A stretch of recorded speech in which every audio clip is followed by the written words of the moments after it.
Bien, dans le cours précédent, nous avons parlé d'un verset des prophètes dans lequel il est écrit qu'il faut regarder à nouveau la différence entre le tzaddik et le rachat et la différence entre celui qui sert Dieu et celui qui ne sert pas Dieu.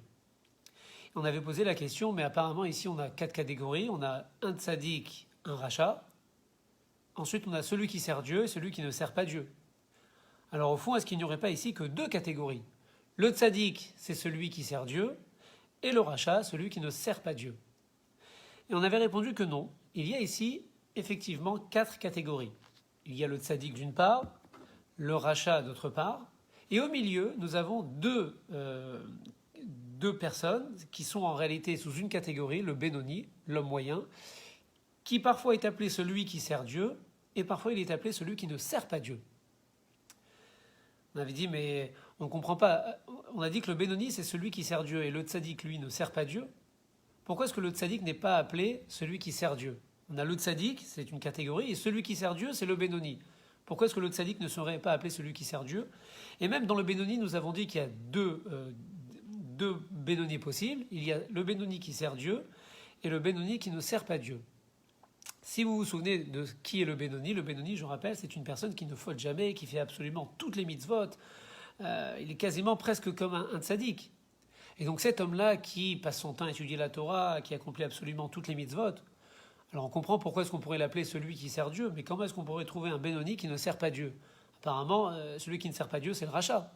Et pourtant non, il y a le rachat, et il y a le Benoni qui ne sert pas Dieu.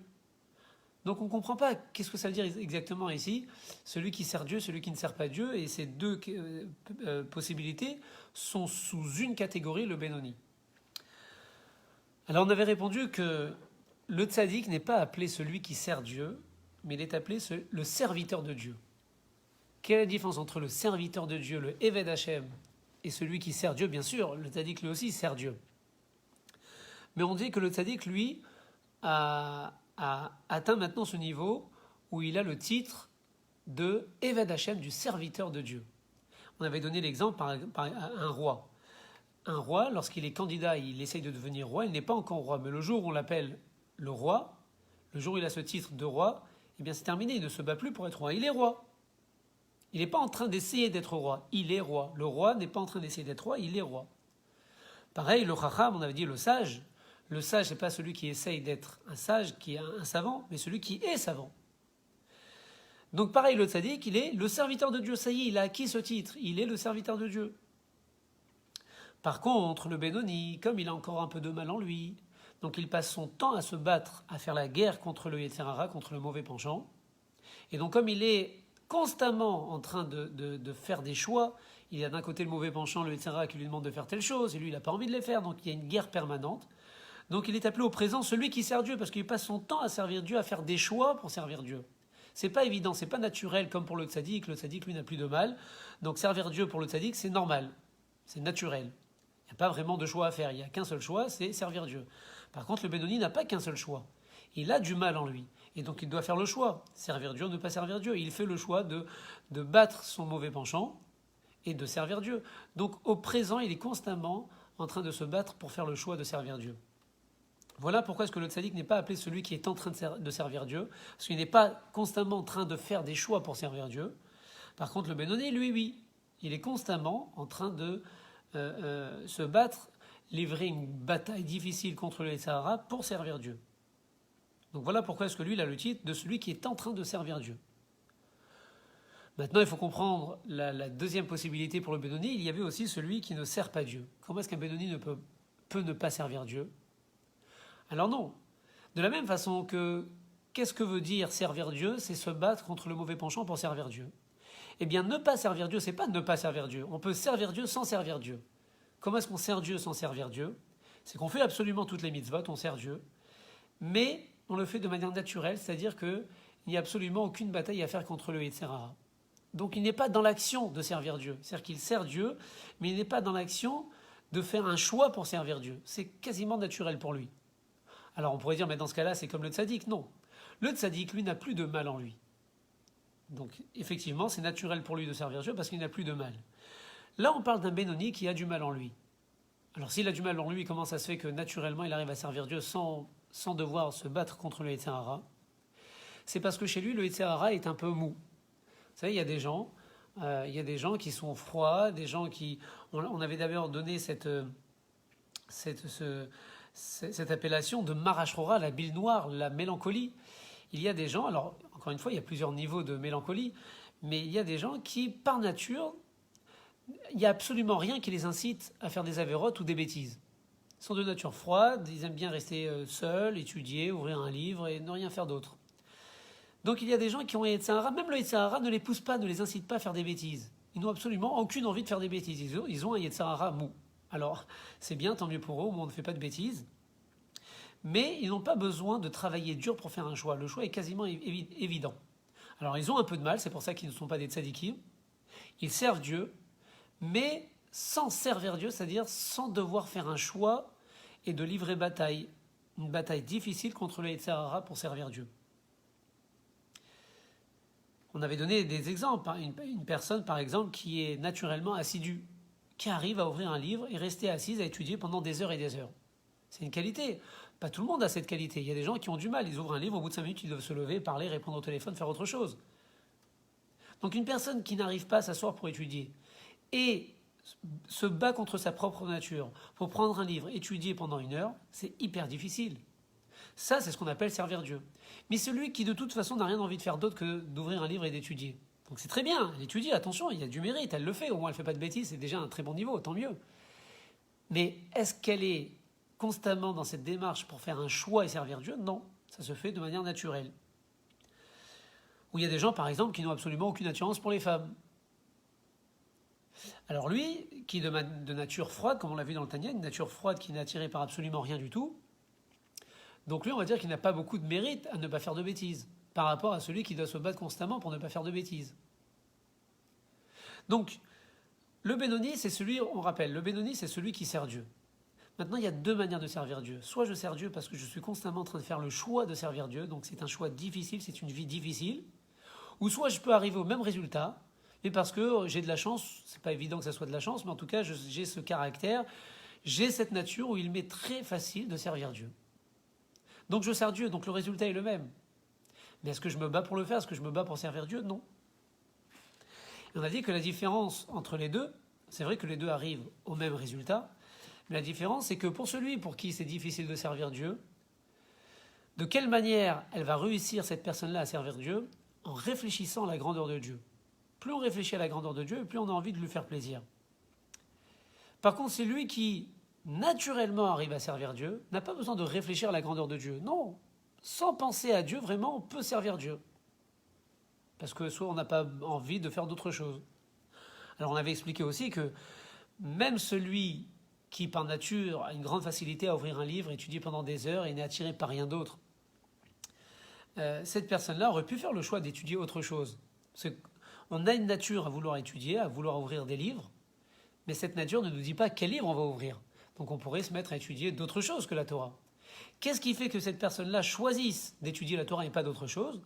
Alors elle doit faire appel à un élément que nous avons tous en nous, c'est la Ahava Mesoteret, c'est-à-dire l'amour caché. Chaque juif a un amour caché pour Dieu qui se révèle parfois. Et donc une personne très facilement, cette personne-là qui a une grande facilité à s'asseoir, à étudier, elle va se dire après tout, je suis juif, c'est important en tant que juif, c'est mon patrimoine, la Torah, c'est important en tant que juif d'étudier la Torah. Alors je vais étudier la Torah. Donc elle va réveiller cet amour que nous avons caché, simplement pour commencer à étudier la Torah. Mais une fois qu'elle est sur les rails, c'est terminé, elle n'a plus besoin de rien du tout, elle étudie. Donc pour se mettre sur les rails, on a besoin de révéler cet amour caché. Une fois qu'on a révélé cet amour caché, on a ouvert le livre, c'est terminé, il n'y a absolument plus rien qui nous empêche. Même le Yetzer Hara ne nous empêche pas. Contrairement à d'autres qui se battent pour ouvrir un livre de Torah, même lorsqu'ils l'ont ouvert, c'est difficile de rester concentré. Mais cette personne-là a une grande facilité. Donc elle va faire appel à l'amour caché, en se disant simplement « je suis juif, donc il faudrait que j'étudie la Torah », et elle va étudier la Torah. Alors on avait dit que bien sûr, que cette personne qui n'a aucune difficulté à servir Dieu, qui n'a aucune difficulté à éviter de faire des bêtises, bien sûr, elle aura un grand mérite, elle aura une grande part au Gan Eden, au paradis, tout ce qu'on veut, elle aura un 20 sur 20, il n'y a pas de souci. Mais le problème, c'est que cette personne-là n'aura absolument rien créé sur Terre. Elle aura simplement, de temps en temps, réveiller son amour caché pour Dieu, qui va l'inciter, si déjà je suis assis en train d'étudier, autant j'étudie la Torah. Donc, qui va l'inciter à faire des mitzvot. Mais elle n'aura pas développé ou créé quelque chose qui est contre sa nature. C'est essayer de se surpasser. C'est-à-dire que cette personne, elle sera la même depuis la naissance jusqu'à la mort. Elle n'aura pas changé. Alors bien sûr, on n'a pas fait de bêtises. Bien sûr, c'est bien mieux que le rachat, qui transgresse les commandements de Dieu. Mais au fond, notre passage sur terre n'est pas là que simplement pour avoir un 20 sur 20 et avoir une part au paradis. Ce que Dieu attend de nous, c'est qu'on se surpasse, qu'on change. Bien sûr, dans le côté positif. C'est qu'on doit opérer un changement en nous. Et cette personne-là, qui a, je dis de la chance entre guillemets, qui a des grandes facilités, mais ces grandes facilités l'empêchent de se surpasser parce que tout va bien. Pourquoi vouloir se surpasser quand tout va bien? Quand on sent qu'on a du mal à quelque chose, alors on a peut-être plus envie de se surpasser. Mais si on ne sent pas qu'on a du mal, qu'il y a des choses qui coulent de source, qui coulent de soi-même, eh bien on ne va pas vouloir se surpasser. On reste sur ses lauriers. Et dans ce cas-là, eh bien, notre passage sur terre sera un peu monotone, sera un peu froid, si vous voulez.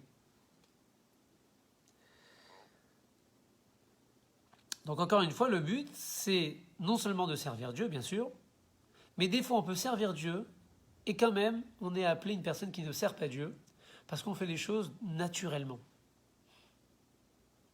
Il ne faut pas faire les choses naturellement, il faut toujours qu'il y ait un petit effort dans ce que l'on fait. Donc voilà, on s'est arrêté là la semaine dernière. Donc on avait dit qu'il y avait le religieux qui était combattant, qui se bat constamment contre son mauvais penchant. Il y a le religieux mélancolique, c'est-à-dire qui a une facilité à faire les choses naturellement. Les deux arrivent au même résultat, mais n'empruntent pas du tout le même chemin et n'auront pas du tout le même mérite. Alors on avait fini la dernière fois avec une question, mais comment une personne qui a cette problématique de la mélancolie, alors encore une fois, quand je dis mélancolie, mais ça peut se situer à plusieurs niveaux. Il y a des gens qui vont absolument rien faire de leur vie, il y en a qui vont faire un peu plus, un peu moins. Mais on a tous ce problème-là dans certains domaines de la vie. C'est même une personne qui a une nature chaude, qui aime faire beaucoup de choses. Eh bien, il y a certains domaines dans la vie où on reste sur nos acquis, on n'évolue pas vraiment. Donc la question est comment on fait pour s'en sortir de cette situation? Soit qu'on n'ait absolument aucune envie de rien du tout dans la vie, ou soit qu'on a envie de faire certaines choses, mais il y a d'autres choses, on n'évolue pas. Ça ne nous intéresse pas plus d'évoluer. Comment on s'en sort de cette situation? Donc on est au milieu du chapitre 15 du Tanya. Vechen, de même, Afmi, Shenomatmid, Belimudo Bechivo. Ici on va parler d'une troisième catégorie. Je rappelle, la première catégorie, c'est celui qui se bat pour faire les bons choix. Deuxième catégorie, celui qui fait les bons choix de manière naturelle parce que son mauvais penchant est endormi. Ne l'embête pas trop. Et là, on arrive à une troisième catégorie d'une personne qui n'arrive pas à être assidue dans son étude naturellement. Donc ça ressemble à la première catégorie, c'est celui qui a du mal à étudier. Un rag seulement, chez Ergil Atzmo, il s'est habitué, l'ilmod be'atmada gedola, d'étudier avec beaucoup d'assiduité. Donc c'est-à-dire qu'il s'est travaillé pour pouvoir s'asseoir et se concentrer. C'est difficile, mais il arrive enfin à s'asseoir, à se concentrer. Venaas et Ergello, et cette nouvelle habitude est devenue Tevacheni, une seconde nature. On a la possibilité de créer en nous une seconde nature. On a notre nature innée, et puis on a la possibilité de changer notre nature innée pour une seconde nature qui va devenir naturelle, mais on a travaillé pour qu'elle devienne naturelle. Donc on a ici l'exemple de celui qui a du mal à s'asseoir, prendre un livre et se concentrer. C'est très difficile, il y a des gens pour qui c'est très compliqué. Mais il va se travailler des années pour réussir à s'asseoir, trouver une manière, c'est-à-dire trouver une façon pour se concentrer. Et maintenant qu'il a réussi à trouver la manière pour réussir à se concentrer, ça devient naturel. Donc plus besoin de fournir d'efforts. Ça, c'est la troisième catégorie. Alors cette personne-là, Dailo, Be'ahava Mesu Terezzo, cette personne-là va se suffire de son amour caché pour Dieu. Au départ, il a fallu travailler dur, donc réfléchir à la grandeur de Dieu pour pouvoir se rapprocher de lui. Mais maintenant que c'est devenu naturel, donc comme une personne qui fait tchouva, vous savez, des personnes qui sont loin du judaïsme, pour qui c'est difficile d'étudier la Torah, c'est difficile d'accomplir les mitzvot, Mais à un moment donné, elles font tchouva, et doucement, doucement, elles se rapprochent de Dieu, elles se rapprochent, jusqu'à un moment où certaines choses deviennent faciles, deviennent naturelles. Et c'est tellement naturel qu'elles n'ont plus besoin de réfléchir à Dieu pour faire la mitzvah, il suffit simplement de réveiller l'amour caché que chaque juif a, et se dire, après tout, je suis juif, il faut que je le fasse. Et quand est-ce qu'il aura besoin de révéler quelque chose, de créer quelque chose de nouveau en lui? Elaim ken rotse lilmod yoter mergiloto, seulement lorsqu'il va vouloir étudier plus qu'à son habitude. Lui, il arrive par exemple à étudier 1 heure. Au bout d'1 heure, il n'arrive pas à étudier. Et après cette heure-là, il va donc fournir un effort très compliqué pour pouvoir étudier à nouveau 10 minutes de plus, 15 minutes de plus.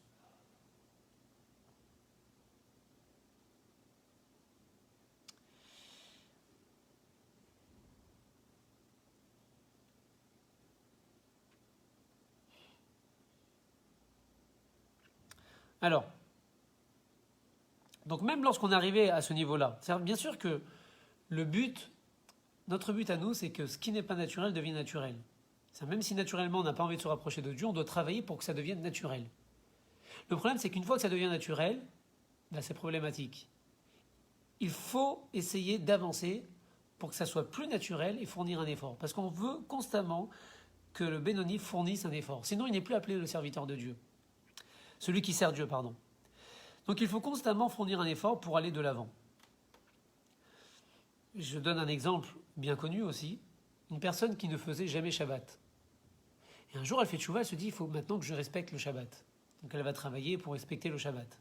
Alors au début, c'est très dur, une personne qui n'a jamais respecté le Shabbat, c'est très très dur de tout d'un coup d'arrêter de travailler, de consacrer 24 heures, 25 heures pour Dieu.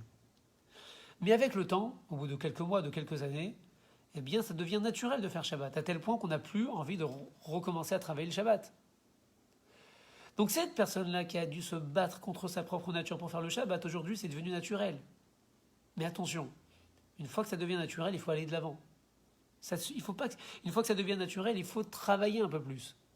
La question, mais une fois que je fais le Shabbat, comment je vais pouvoir aller de l'avant? Ça y est, je fais le Shabbat, je ne vais pas faire un deuxième Shabbat dans la semaine. Donc une fois que je fais le Shabbat, que veut dire aller de l'avant? Alors on sait que dans le Shabbat, il y a énormément d'interdits, énormément de règles concernant le Shabbat. Il faudrait toute une vie pour faire réellement un Shabbat complet au niveau de la halacha, au niveau de la loi juive. Eh bien, cette personne qui maintenant fait le Shabbat de manière globale, générale, elle va essayer d'étudier des halachot, des lois concernant le Shabbat. Elle va voir que telle ou telle chose, elle ne le fait pas bien. Eh bien, on va faire ce qu'on appelle des dourim, essayer de bien faire certains détails. Maintenant qu'on fait de manière générale, il faut aller dans le détail. Dire là, ce détail, je ne le fais pas bien. Eh bien, je prends sur moi à partir de maintenant de faire ce détail en plus. Une fois que ça devient naturel, je vais prendre un autre détail en plus. Et je vous assure que toute la vie n'est pas suffisante pour faire absolument le Shabbat à 100%. Donc même lorsqu'on arrive à un bon niveau, ça devient naturel. Alors il faut se poser la question, mais comment je vais pouvoir faire plus? Il y a toujours le moyen de faire plus. Donc, on a 3 sortes de Benoni. Je rappelle, il y a le combattant, celui qui bien sûr fait toutes les mitzvot, ne fait aucune bêtise, mais doit se battre constamment contre le mauvais penchant pour arriver à ce niveau-là. Il y a le religieux mélancolique, comme on l'a appelé, c'est-à-dire que celui qui de toute façon n'avait pas envie de faire grand-chose et naturellement il sert Dieu. Et puis on a celui qui était le juif battant, le religieux combattant, mais à force d'avoir combattu le mauvais penchant, eh bien c'est devenu une nouvelle nature. Et là il passe du premier niveau en réalité au deuxième niveau, où ça devient naturel. Et là c'est dangereux, c'est-à-dire qu'en évoluant il régresse. Parce qu'au départ il était appelé celui qui sert Dieu, parce qu'il se battait contre le mauvais penchant, et maintenant que ça devient naturel, donc il est monté de niveau, mais en montant de niveau ça devient naturel, donc il se bat plus contre le mauvais penchant, donc il régresse. Il n'est plus appelé celui qui sert Dieu. C'est ça le problème, c'est qu'on monte, une fois qu'on arrive en haut, en fait, on régresse. Donc le troisième niveau, c'est celui qui correspond un peu au premier et qui est passé au deuxième. Et là, maintenant, ça devient des acquis. Avant, il ne faisait pas le Shabbat, maintenant, il faisait le Shabbat, et puis maintenant, c'est naturel. Avant, il ne mangeait pas kasher, maintenant, il mange kasher, maintenant, c'est naturel. Et donc, il évolue plus. Il reste le même qu'avant, toujours le même. Et ça, c'est très mauvais. Quel est, en tout cas ici dans ce livre, le secret pour se sortir de cette situation? Que ça soit au niveau religieux, mais on pourrait l'adapter pour tout en réalité. Une personne qui ne prend pas goût à la vie ou dans d'autres choses, qui reste le même, qui ne bouge pas, qui n'évolue pas. Eh bien, c'est de se forcer, mais c'est difficile parce que c'est contre nature, de s'efforcer, de se forcer à faire quelque chose en plus. Une petite chose en plus, ça suffit pour se sortir de cette situation. Pas besoin de beaucoup. L'essentiel ici, c'est pas la quantité qu'on va faire en plus, c'est la qualité, c'est-à-dire le fait de faire quelque chose en plus. Voilà, avant ma vie, tous les jours, je faisais telle et telle chose. Eh bien, je vais prendre sur moi qu'à partir de demain, je vais faire une chose en plus. Et tout d'un coup, lorsqu'on fait quelque chose en plus, eh bien, ça nous donne une vitalité. Je vous assure, il faudrait l'essayer. Lorsqu'on a l'impression qu'on reste le même, ça fait des années, on a 40 ans, 50 ans, 60 ans, et puis on ne change pas en fait. À part les années sur le passeport et sur la carte d'identité, il n'y a rien qui change. Il faut se sortir de ça, c'est horrible. De se dire que pendant 20 ans, j'ai été le même, pendant 10 ans, je suis le même. C'est horrible de se dire ça. Il faut changer, pas que dans l'âge. Il faut changer intérieurement. Comment on fait pour se sortir de cette situation? C'est en prenant sur soi de faire quelque chose en plus. À partir du moment où on fait quelque chose en plus, je vous assure qu'on retrouve une nouvelle vitalité, une nouvelle force, une nouvelle énergie. Une petite chose en plus. Et ça, c'est ce qui nous permet d'évoluer, de ne pas être le même. De se dire, mais l'année dernière, j'étais pas le même, l'année dernière, je faisais pas ça, maintenant je le fais. L'année prochaine, je vais faire encore quelque chose en plus. Et au bout de 10 ans, je peux dire, mais je vais voir le chemin que j'ai parcouru en 10 ans, ça va être énorme. Je pourrais dire, mais avant j'étais comme ça, maintenant je suis comme ça. Mais c'est horrible de se dire que j'ai 50 ans, j'ai 60 ans, et de se dire, mais quand j'avais 50 ans, j'étais le même, quand j'avais 40 ans, j'étais le même, je fais la même chose. C'est presque démoralisant. Alors, bien sûr, on ne se pose pas ces questions-là, parce qu'on sait bien qu'on va être démoralisé si on le fait. Donc, en général, on ne se pose pas ces questions-là, on laisse le temps passer. Mais il ne faut pas le faire. Il faut à un moment donné s'asseoir, se poser, se dire, mais qui j'étais il y a 10 ans, qui j'étais il y a 20 ans? Je veux vraiment rester le même? Je n'ai pas changé. Alors, moi, je parle ici au niveau d'un juif. Ma relation avec Dieu, je n'ai pas changé. Je fais toujours la même chose depuis 20 ans. Eh bien, il est peut-être temps qu'aujourd'hui, je fasse quelque chose en plus.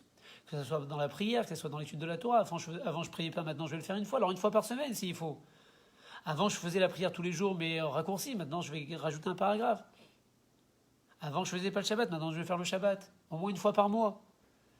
Avant, je faisais tout le temps le Shabbat. Mais maintenant, je vais essayer d'étudier un peu le Shabbat, d'étudier quelque chose sur la paracha de la semaine. Et si vous faites ça chaque année, parce qu'il suffit de prendre quelque chose de petit, et je vous assure qu'au bout d'un an, ça devient naturel. Donc après, il va falloir rajouter. Mais au bout de 10 ans, vous pourrez être fier de vous, de se dire, mais il y a 10 ans, je faisais pas ça, je faisais pas ça, je faisais pas ça. Et on verra le chemin qu'on a parcouru, c'est énorme, c'est une joie intérieure de savoir qu'on a changé. Parce qu'au fond, il n'y a que les animaux qui ne changent pas, qui restent les mêmes du début à la fin. L'homme a besoin de changer pour s'épanouir. Alors pour ne pas prendre conscience qu'on est resté le même un peu comme un animal, on ne se pose pas de questions. Mais il faut se poser la question. Et c'est pas grave, pas besoin de démoraliser. On va se poser la question. Effectivement, j'ai pas évolué. Aujourd'hui, je me pose la question. Et à partir de demain, je commence quelque chose de nouveau. Et encore une fois, l'essentiel n'est pas la quantité de nouveauté et la qualité, c'est-à-dire le fait de faire quelque chose de nouveau, quelle que soit la quantité.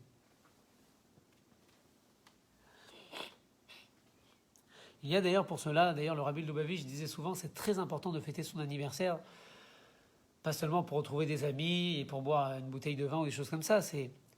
C'est très important parce que l'anniversaire nous permet de marquer un temps d'arrêt dans notre vie.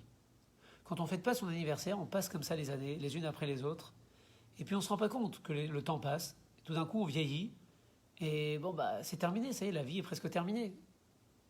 Alors on a travaillé, on était à 100% dans le travail, on arrive à la retraite, et tout d'un coup, on se dit, maintenant, j'ai plus le travail, je suis quoi? Je suis qui?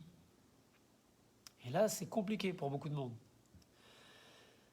Alors le Rabbi Lubavitch disait qu'il fallait absolument marquer ce temps d'arrêt une fois par an, au moment de l'anniversaire hébraïque bien sûr, et de faire un petit bilan. Qui je suis jusqu'à aujourd'hui, et prendre toujours 3 bonnes décisions.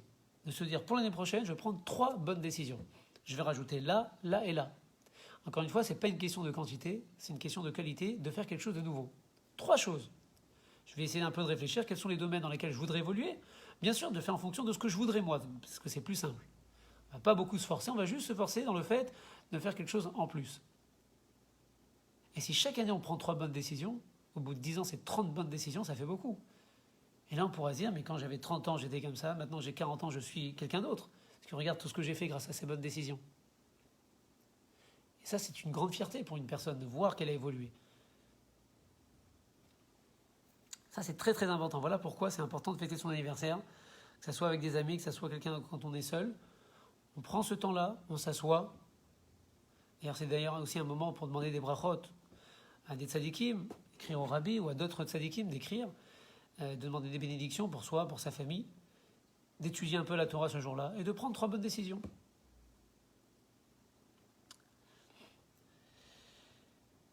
Ou Zeyuvan, et grâce à ça, on va comprendre Ma chez Amrou Bigmara, ce qui est dit dans la Gemara.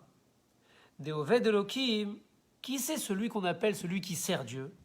Aïnou mi sheshone pirko mea peamim ve'echad. C'est celui qui apprend ce qu'il doit étudier 101 fois. Qui on appelle celui qui sert Dieu? Celui qui étudie son étude 101 fois. Velo avado, qui est-ce qu'on appelle celui qui ne sert pas Dieu? Aïnou mi sheshone pirko, c'est celui qui étudie son passage mea peamim levad seulement 100 fois. Celui qui étudie, entre guillemets, seulement 100 fois, il est appelé celui qui ne sert pas Dieu. Celui qui apprend 101 fois est appelé celui qui sert Dieu. Qu'est-ce que c'est que cette histoire de 100 fois, 101 fois? Ve'ainu mishum chez Beyaméen, c'est parce qu'à leur époque, à l'époque du Talmud, Ayar gilut leshnot kol perek mea peamim. L'habitude était d'enseigner chaque passage 100 fois. Parce qu'il faut savoir qu'à l'époque du Talmud, toute la Torah était à l'oral. Le Talmud n'était pas écrit, tout était à l'oral. Il fallait s'en rappeler, vous vous rendez compte, tout ce qu'il fallait s'en rappeler par cœur, c'était énorme. Alors comment on faisait pour se rappeler des choses par cœur? Eh bien chaque enseignement, on le récitait 101 fois. On dit que quelqu'un qui répète quelque chose 101 fois, je peux vous assurer que c'est dur de répéter la même chose 101 fois, mais si on le fait 101 fois, eh bien ça reste gravé dans la mémoire et on ne l'oublie jamais. Mais l'habitude était d'apprendre 100 fois, excusez-moi, l'habitude était d'apprendre 100 fois. On dit celui qui étudiait 100 fois la même chose était appelé celui qui ne sert pas Dieu. Par contre, celui qui étudiait 101 fois était appelé celui qui sert Dieu. Pourquoi pour une fois on a appelé celui qui sert Dieu? Oui, parce que comme l'habitude était d'apprendre 100 fois, donc c'était devenu quelque chose de naturel, et donc il n'y avait plus besoin de fournir d'efforts, et plus qu'il n'y a plus besoin de fournir d'efforts, on n'est pas appelé celui qui sert Dieu. Mais celui qui fait une fois de plus, c'est qu'une fois de plus, mais c'est un effort énorme de faire une fois de plus. Parce que c'est en plus. Donc c'est plus naturel. Et comme c'est plus naturel et ça a demandé un certain effort, c'est la raison pour laquelle on est appelé celui qui sert Dieu. Donc en fait, pour être appelé celui qui sert Dieu, c'est pas très difficile. Il suffit de faire une fois de plus. À l'époque, on passait de 100 à 101. Aujourd'hui aussi, il suffit de faire quelque chose une fois de plus, ou quelque chose de plus qu'avant, eh bien on est appelé celui qui sert Dieu parce que c'est difficile, c'est un effort. À chaque fois qu'on fait quelque chose en plus, c'est un effort.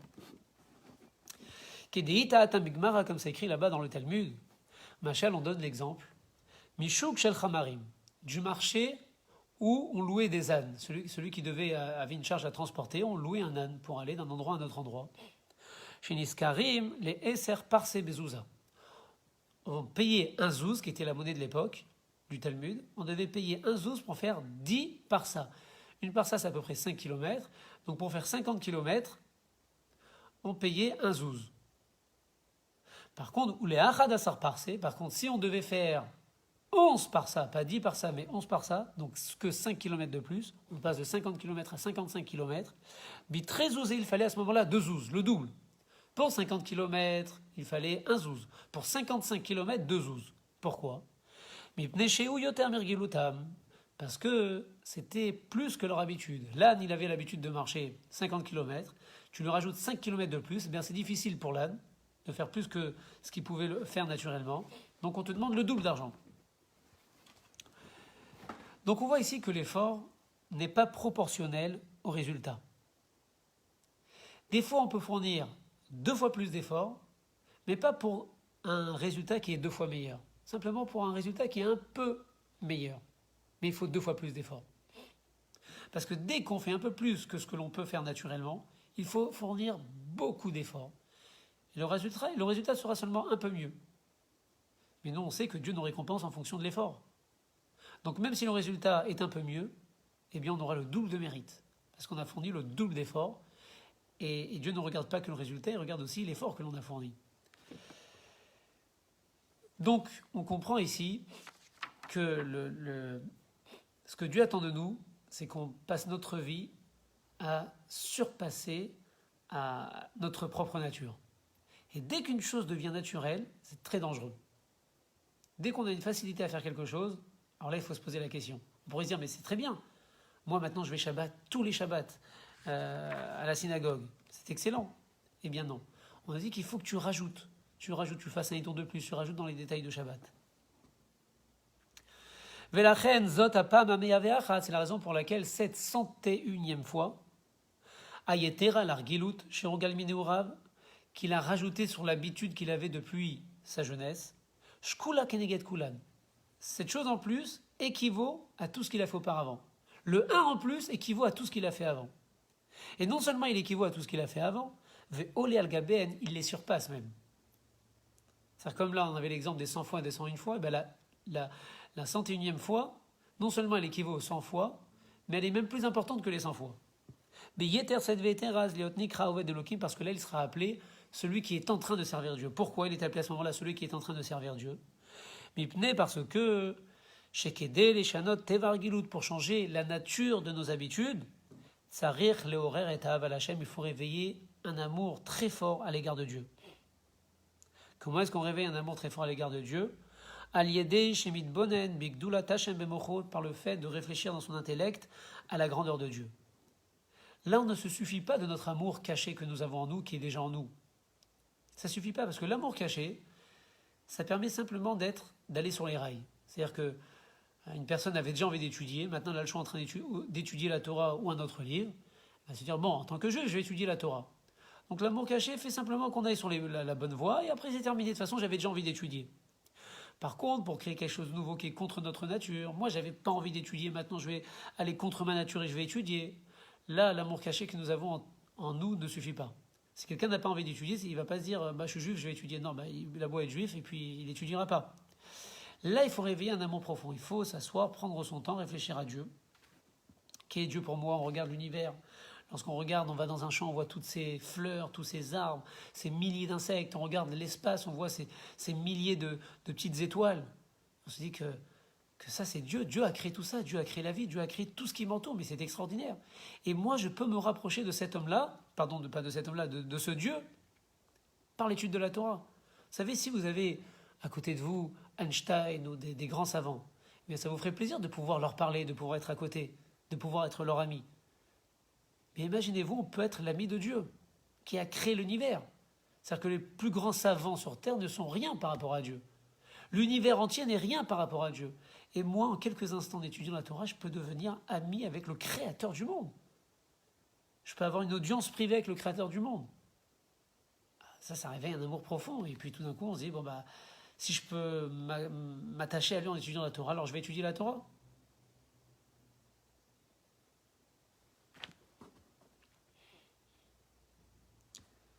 Parce qu'en réalité, pour faire plus que ce qu'on a l'habitude de faire, il faut une bonne raison. En général, l'homme n'a pas envie de faire plus que sa nature lui permet de faire.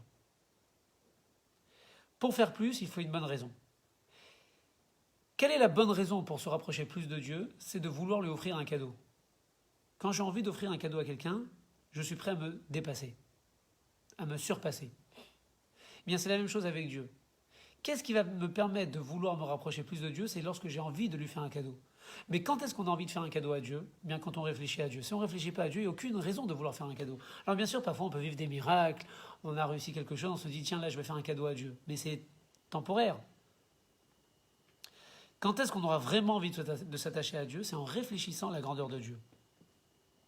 Et là, à ce moment-là, quand on a réfléchi à la grandeur de Dieu, l'ishlot à la teva shebechal à la smali, on aura la force de dominer notre nature qui se trouve dans le côté gauche de notre cœur, Amaledam qui est rempli de sang, un effet shevahamit shema klipa, où se trouve l'âme animale de la klipa. Parce qu'on dit que la nature, en fait, ce que nous avons de manière innée provient de l'âme animale. Ce qui nous anime, ce qui nous permet de vivre. La nature, un peu comme un animal qui a une nature. Donc tout ce qui est naturel chez nous, en fait, est animal chez nous, n'est pas humain. Chez Memena Wateva, la nature provient de l'âme animale. Qu'est-ce qui fait que nous sommes des humains et pas des animaux? C'est notre capacité à changer de nature. L'animal ne change pas de nature. Nous, on change de nature. Donc tant que je reste dans la nature que Dieu m'a donnée, parce qu'à notre naissance, nous avons tous une nature et des caractères différents. Mais si je reste dans cette voie et je ne change pas, au fond, je suis un peu comme un animal. Un animal amélioré, si vous voulez. Donc la nature se trouve là où se trouve l'âme animale, qui se trouve dans le côté gauche du cœur. Et notre travail à nous, c'est d'essayer de dominer cette nature en essayant de la changer de manière positive, bien sûr. Vezo hi avodatama. Et ça, c'est un travail parfait, les Benoni pour le Benoni. C'est le travail parfait. Quand est-ce que le Benoni est parfait? Ça ne suffit pas de faire les mitzvot. Bien sûr, tu vas faire les mitzvot. Mais c'est pas parce que tu as fait les mitzvot que c'est bon, tu es au top. Le travail parfait du Benoni, c'est lorsque non seulement il fait toutes les mitzvot, mais en plus, il essaye de changer sa nature pour faire plus. Donc en réalité, tout se joue dans ce petit morceau que l'on fait en plus de ce que notre nature nous permet de faire. À chaque fois que je fais quelque chose en plus, alors là, je suis dans la perfection de mon travail. Donc il ne suffit pas d'être quelqu'un de bien dans la vie. Il faut l'être, et c'est pas facile, bien sûr, ça sera toujours mieux que le rachat. Mais celui qui est bien dans la vie, qui fait absolument aucune bêtise, rien, mais parce que naturellement il arrive à le faire, eh bien il n'est pas encore dans la perfection. La perfection pour l'homme, c'est toujours d'évoluer, de changer sa nature. Ça, c'est la perfection. C'est pas simple, mais c'est là qu'on atteint la perfection. Ou bien, il y a une deuxième façon de pouvoir. Donc, on a dit que la première façon de se surpasser, c'est de réfléchir à Dieu, à la grandeur de Dieu. C'est ce qui va me donner la force à moi de vouloir faire un cadeau à Dieu et donc de me surpasser. Et il y a une deuxième façon de se surpasser qui est plus simple, mais on n'évolue pas beaucoup. C'est c'est de réveiller cet amour caché qu'il y a dans notre cœur. Limshol al yada ala teva shebechal asmali. Et par cet amour caché qu'il y a dans notre cœur, on va dominer la nature qui se trouve dans le côté gauche du cœur. Chez Zonikra Gam Kanavoda, parce que ça aussi c'est appelé un service. Parce que je vais, grâce à cet amour caché, je vais un peu me battre contre mon mauvais penchant. Et donc c'est aussi appelé un peu servir Dieu. Les lachemimate va pour me battre, combattre la nature, vayetser et le mauvais penchant. Aliédé, chez Mehorer, Ahava, Mesuteret Belibo, par le fait de réveiller l'amour caché qu'il y a dans son cœur. Je vais donner un exemple. Que veut dire utiliser l'amour caché dans son cœur pour combattre le mauvais penchant? Il y a par exemple des gens qui ne mangent pas cachère. Bon. Mais ils vont vous dire, moi je ne mangerai jamais le porc. Pourtant, le porc n'est pas cachère, ça tu ne veux pas le manger. Mais d'autres choses, d'autres aliments qui ne sont pas cachères, ça tu les manges. Quelle est la différence entre le porc que tu ne veux pas manger et les autres aliments cachères? Pourquoi là ça ne te dérange pas? C'est parce qu'on avait expliqué longuement ça dans le chapitre précédent, que chacun sent qu'il y a des choses par lesquelles il va se détacher de Dieu. On avait dit que c'était faux. À chaque fois qu'on fait une avéance, on se détache de Dieu. Il n'y a absolument aucune différence entre si je mange du porc ou si je mange un autre morceau de viande qui n'est pas cachère. Dans les deux cas, je vais me séparer de Dieu. Mais les gens, c'est comme ça, ils ont fait une hiérarchie tout seuls, en se disant que si je mange du porc, je vais me détacher de Dieu. Et il n'y a aucun juif qui a envie de se détacher de Dieu. C'est-à-dire que dès qu'un juif ressent qu'il se détache de Dieu, tout d'un coup, hop, il s'arrête net. Alors il y a des gens pour qui manger du porc, c'est se détacher de Dieu. Donc ils vont dire, non, moi je ne mange pas de porc. Il y a des gens pour qui ils vont dire, ah, moi me marier avec une non-juive, ça c'est me détacher de Dieu. Donc ils vont tout faire pour se marier avec une femme juive. Ou se marier avec un homme juif. Il y a des gens pour qui venir le Shabbat à la synagogue, c'est très important. Si on ne vient pas Shabbat à la synagogue, c'est se détacher de Dieu. Donc ils vont toujours venir à la synagogue. Maintenant, qu'est-ce qui fait que tout d'un coup, ces choses-là, on n'a pas envie de les transgresser? C'est cet amour caché. Nous avons tous un amour caché en Dieu. Et il ne se réveille pas de la même manière chez tous les juifs. Il y a chez qui va se réveiller au moment de manger du porc, il va dire attention, non, je suis attaché à Dieu, je ne peux pas manger du porc. Il y a celui qui va dire non, moi je me marie avec une juive, moi je vais manger kasher, moi je vais aller à la synagogue le Shabbat. Donc, chez chacun, il y a un moment où cet amour caché, tout d'un coup, va se réveiller, il va me dire non, là je ne peux pas écouter le Yetzer Hara. Donc on va utiliser cet amour caché pour combattre à un moment donné le mauvais penchant. Alors c'est vrai que je vais devoir faire un choix. C'est pas naturel parce que moi j'aurais eu envie de manger du porc. Mais je ne vais pas manger du porc parce que je vais faire le choix, je vais me dire non mais là je vais me détacher de Dieu, j'ai pas envie de me détacher de Dieu donc je ne vais pas manger le porc. Donc je vais faire un choix qui n'est pas évident mais je vais faire le choix. Donc quelque part je me serais un petit peu battu contre le mauvais penchant. Mais là je ne suis pas arrivé à la perfection. Pourquoi? Malgré le fait que j'ai dû faire un choix, c'est parce que j'ai absolument rien innové en moi. J'ai simplement réveillé un amour caché qui existait, que chaque juif a. Simplement, je l'ai réveillé. Mais j'ai rien créé en moi, j'ai rien développé en moi. J'ai pas développé en moi une seconde nature. Donc c'est pour ça que c'est pas appelé un service de Dieu à la perfection. Un service de Dieu à la perfection, c'est lorsque j'ai absolument rien en moi qui m'incite à faire un choix. L'amour caché m'incite à faire un certain choix. Ça vient de moi-même, je vais me dire là je peux pas. Mais il y a des fois, on doit faire un choix, mais il n'y a absolument rien en nous qui nous pousse à faire ce choix. Par exemple, je suis quelqu'un qui ne respecte pas la cacheroute, et on me donne un gâteau pas cachère. Mais je ne sens pas que si je mange ce gâteau pas cachère, je vais me déconnecter de Dieu, même si je vais vraiment me déconnecter de Dieu, mais je ne le ressens pas. Donc puisque je ne le ressens pas, il n'y a absolument rien en moi qui me pousse à éviter de manger ce gâteau.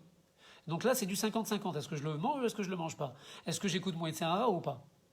Et là, je vais réfléchir. Je vais me dire non, quand même, Dieu qui est toujours auprès de moi, qui me protège, qui me donne la santé, qui me donne la parnassa, qui m'a donné un travail, etc. C'est difficile. Là, je voudrais l'écouter. Je vais éviter de manger cet aliment non kasher. Donc là, je vais faire un choix qui ne vient pas de moi. J'ai vraiment fait un choix après avoir eu une grande réflexion. Difficile. Là, j'ai créé quelque chose en moi de nouveau. Là, j'ai vraiment battu de manière très forte le Yetzer Hara. Mais c'est pas venu de moi-même, c'est venu par une réflexion. C'est pas quelque chose qui était en moi comme l'amour caché. Ça, c'est ce qu'on appelle à ce moment-là un travail parfait.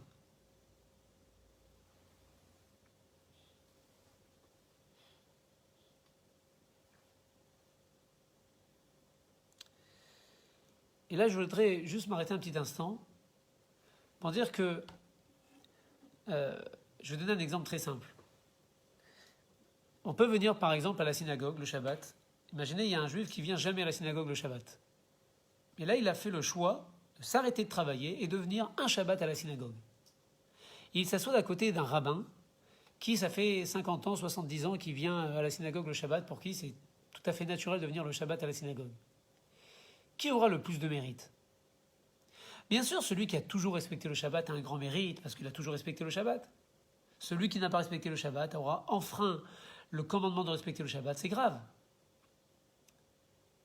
Mais ce Shabbat-là, qui est-ce qui est appelé celui qui sert Dieu? Eh bien, c'est celui qui a fait l'effort de venir ce Shabbat à la synagogue. Parce qu'il y a un moment donné, quand on vit dans une famille religieuse, on est toujours venu le Shabbat à la synagogue, eh bien, c'est quasiment impossible d'enfreindre on n'a pas besoin de faire le choix, c'est naturel de venir le Shabbat à la synagogue. Ça devient naturel, on ne fait plus un effort. Et donc, puisque c'est naturel, ça ne demande aucun effort, donc on n'a plus cette qualité d'être en train de servir Dieu. Je n'ai pas dû me battre contre le Yetzer Hara le matin pour venir à la synagogue le Shabbat. L'autre qui respecte jamais le Shabbat a dû se battre contre son mauvais penchant et décider de venir ce Shabbat à la synagogue. Pour lui, ça a été un effort très, très dur. Donc lui est appelé celui qui est en train de servir Dieu, tandis que le rabbin qui est à côté, qui respecte à 100% le Shabbat, lui n'est pas appelé celui qui sert Dieu. Ça, c'est important de le savoir. Qu'à chaque fois qu'on fait un effort, on a ce titre. Alors vous allez me dire, oui, mais alors donc en fin de compte, celui qui est religieux, alors quelque part, est moins bien que celui qui n'est pas religieux, qui fait de temps en temps une mitzvah. D'abord, je voudrais dire non, celui qui est religieux, au moins, n'a fait aucune avéra, il n'a rien à se reprocher. Ça aussi, c'est quelque chose de bien.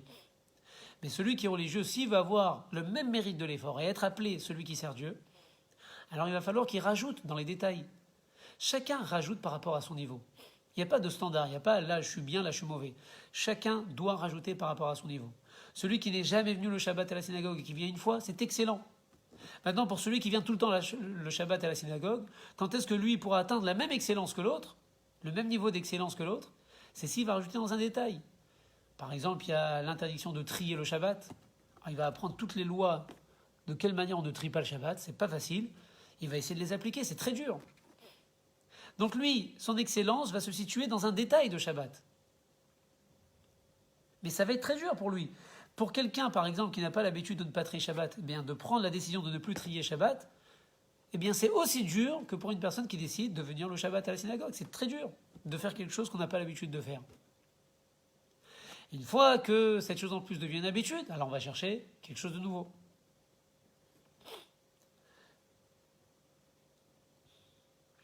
Le tzaddik, lui, c'est vrai que le tzaddik aussi, lui, ne fait pas d'effort. On avait dit que le tzaddik n'a pas de mal en lui, donc c'est naturel, puisque c'est naturel, il n'y a pas vraiment de choix.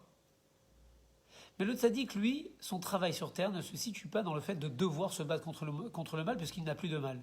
Lui, le tzaddik, a un autre travail qu'on ne connaît pas nous-mêmes parce qu'on n'est pas tzaddik. Lui, il a quelque chose d'autre à faire. Mais nous, en tant que Benoni, qui est 99% des gens sur terre, notre travail sur terre, c'est de batailler constamment contre le mauvais penchant.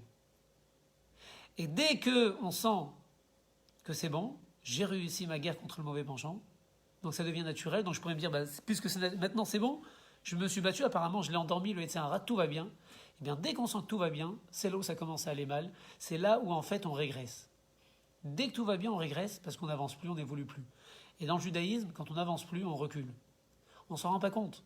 Ça prend des années pour se rendre compte qu'on a régressé.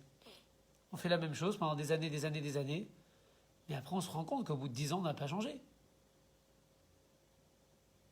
Et ce que Dieu attend de nous, c'est qu'on évolue. Chaque année, il faut qu'on fasse quelque chose de plus dans le Shabbat. Chaque année, il faut qu'on fasse quelque chose de plus, dans quel que soit le domaine que vous voulez, mais il faut faire quelque chose en plus dans un domaine. Donc même si on n'arrive pas à avancer à travers une réflexion sur la grandeur de Dieu, parce que c'est difficile de penser à Dieu, c'est difficile de s'asseoir un moment, de penser à Dieu et de se dire là j'ai envie de faire un cadeau. C'est ce qu'on devrait faire, mais c'est compliqué. Il y a peu de gens qui se disent là je vais faire une mitzvah en plus parce que j'aime Dieu. C'est rare de quelqu'un qui parle comme ça. Pour aimer Dieu, il faut beaucoup réfléchir. Ce qui est beaucoup plus simple, c'est de réveiller l'amour caché qui est en nous, c'est-à-dire de dire au fond je suis juif, voilà, ça fait mes grands-parents, mes arrière-grands-parents, etc. Donc je suis né, voilà, je suis juif en tant que juif, j'ai des devoirs. Ça, c'est faire appel à l'amour caché, alors c'est beaucoup plus simple. Et s'il faut, alors il faut commencer par là, de se dire, en tant que juif, il faudrait que je fasse quelque chose en plus. On n'atteint pas la perfection, mais c'est déjà un bon départ. Ma shen ken, keshen lo milchama klal. Il y a des gens qui ne font pas du tout de bataille. Ni beaucoup, ni un peu. C'est-à-dire qu'ils font que ce qui est naturel. C'est-à-dire qu'ils ne vont même pas essayer de réveiller l'amour caché qu'ils ont en eux pour essayer d'évoluer un tout petit peu.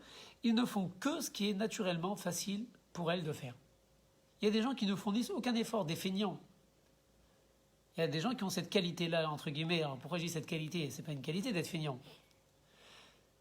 Mais je dis c'est une qualité parce que le feignant, lorsqu'il veut aller de l'avant, eh bien, il va trouver une manière de pouvoir se batailler contre sa feignantise, et c'est très dur pour lui. Donc il va fournir un effort qui est très important, donc il aura un grand mérite. Il y a des tzadikim qui ont dit qu'ils étaient jaloux de nous. Pourquoi ils étaient jaloux de nous ? Pourtant nous, on fait des avérotes, on se comporte pas bien, etc. C'est parce que les tzadikim ne connaissent pas cette notion de l'effort comme nous, on doit la fournir, comme nous, on connaît l'effort. Donc le feignant, lui, malheureusement en tant que feignant, mais il aura aussi un grand mérite parce qu'il va devoir fournir un gros effort. Tandis que celui qui n'est pas feignant, alors c'est naturel pour lui de travailler. Donc il va fournir moins d'efforts, donc il aura peut-être un peu moins de mérite. Alors bien sûr, il aura du mérite parce qu'il a fait beaucoup d'autres choses, mais par rapport au mérite de l'effort, il en aura un peu moins. Et encore ça, c'est très important de le savoir pour ne jamais se comparer à d'autres. Jamais se dire, lui il est plus religieux que moi, donc il a plus de facilité, il a de la chance, il n'a pas de chance, ou lui dans le travail, ou lui il a des facilités, on ne se compare pas. On ne se compare pas parce que ce qui est une qualité pour l'autre et un défaut pour moi, ce défaut peut devenir une qualité, si j'arrive à m'en sortir. Donc il ne faut pas se comparer. Chacun a un mérite par rapport à ce qu'il fait. Et le plus grand des mérites, c'est le mérite de l'effort. Mais celui qui ne fournit aucun effort, il fait tout de manière naturelle. En aavazo mitzadatzma.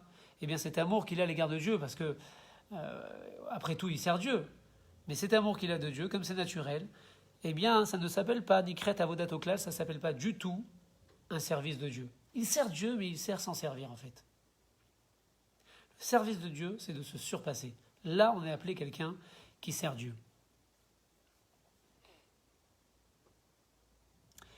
Donc souvenez-vous bien qu'à chaque fois que vous faites un effort pour faire une mitzvah, c'est très difficile de jamais se dire « Ah, mais pourtant, pour certains, ils ont de la chance, c'est facile pour eux. » Non. Vous avez de la chance parce que pour vous, c'est difficile. Et peut-être qu'au moment où vous faites cette mitzvah-là, eh bien, elle vaut bien plus que toutes les mitzvot qu'un quelqu'un de très religieux a pu faire. Parce que vous avez fourni un effort. Alors le religieux, quand on sait, va dire « Alors moi, je suis religieux, donc du coup, moi, j'aurai moins de mérite. » On l'a expliqué que non. Le religieux va devoir fournir un effort, mais dans d'autres domaines. Donc en fait, on est tous au même niveau, on doit tous fournir des efforts. Religieux, pas religieux, quel que soit le niveau de pratique, on doit tous fournir des efforts. Et donc, juste pour revenir, on a fini le chapitre, juste pour revenir un peu sur le début de ce chapitre qui était le moment où ce prophète, Malachi, nous demande de revoir ce qu'il y a entre le tzaddik et le rachat. Qui se trouve entre le tzaddik et le rachat ? Eh bien, l'homme intermédiaire. Et l'homme intermédiaire peut avoir deux possibilités. Soit il sert Dieu, soit il ne sert pas Dieu. Il ne sert pas Dieu tout en servant Dieu, parce qu'il ne fournit pas d'effort. Et on dit attention, toi le Benoni, l'homme moyen qui fait absolument toutes les mitzvot, qui te comporte bien, tu pourrais te dire, mais puisque je fais tout ce qu'il faut, je vais bien. Tu te dis non, attention. Tu risques d'être dans la catégorie de ceux qui ne servent pas Dieu. Et Dieu n'attend pas de ça de toi. Donc il ne suffit pas d'être le bon élève. Ça fait, on a tous eu dans notre classe le bon élève qui a toujours 20 sur 20, qui fait absolument aucune bêtise. Il parle jamais, il fait rien, il est là, il veut que étudier, que réussir. Tant mieux pour lui. mais ce n'est pas ce qu'on attend de quelqu'un sur Terre. Ce qu'on attend de quelqu'un sur Terre, c'est de se surpasser. Et on le sait tous en tant que parents. Vous savez, des parents qui ont un enfant qui a des difficultés à l'école, et qui tout d'un coup, alors qu'il a toujours des 5 ou des 6 sur 20, tout d'un coup ramène un 15 sur 20, eh bien l'intensité du plaisir, de la satisfaction que vont avoir ses parents pour ce 15 est bien plus important que la satisfaction qu'ont les parents d'un enfant qui a toujours des 20 sur 20. Celui qui a toujours des 20 sur 20 qui ne font aucun effort, c'est comme ça, il est doué, il est né comme ça. Alors ils sont contents les parents, bien sûr, ils n'auront pas de difficulté avec leur enfant. Mais ils n'auront jamais vécu une vraie satisfaction, avec une grande intensité. Par contre, des parents qui ont un enfant qui a des difficultés, et un jour on va leur amener un 15 sur 20, eh bien le plaisir que vont avoir ces parents, il est incomparable au plaisir que peuvent avoir des parents qui ont un enfant qui fait tout bien. Maintenant, même l'enfant qui fait tout bien, il faut le pousser en tant que parent à faire un peu plus. Et là, on aura de la satisfaction. Donc de la même manière que nous avons une satisfaction de nos enfants lorsqu'ils fournissent un effort, eh bien Dieu aussi, imaginez-vous, il a la même satisfaction que nous. À chaque fois qu'on fournit un effort, même si on est passé de 5 sur 20 à 10 sur 20, c'est pas beaucoup, mais on est passé de 5 à 10. Les parents sont contents, Dieu est content.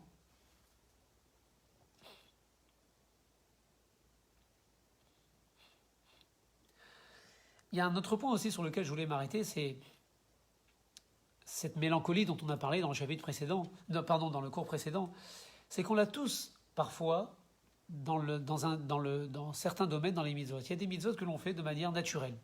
À force de s'y habituer, on les fait de manière naturelle. Que ce soit la prière, que ce soit les tefilin, que ce soit la zakat, tous. Chacun d'entre nous a des mitzvot qui sont devenus des acquis et qu'on fait de manière naturelle. Mais vous remarquerez que tout ce qu'on fait de manière naturelle, on ne le vit pas vraiment. On a l'impression que c'est bien parce que ça devient naturel, on dit c'est bien.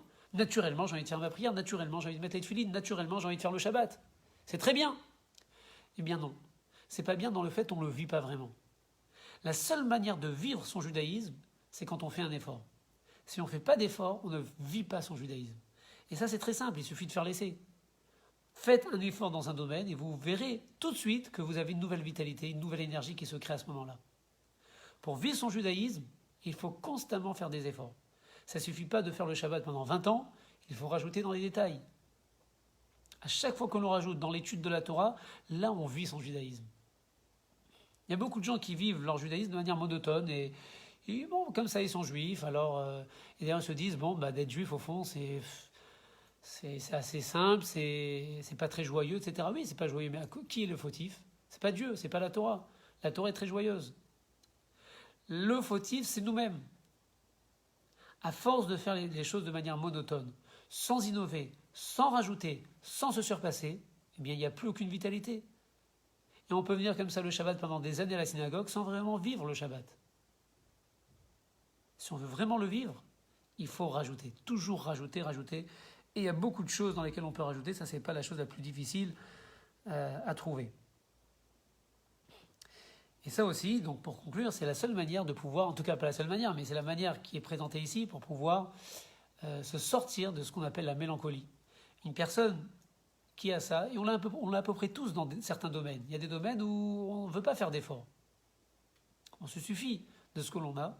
Eh bien la seule façon qui est présentée ici de pouvoir s'en sortir, eh bien c'est de faire quelque chose en plus.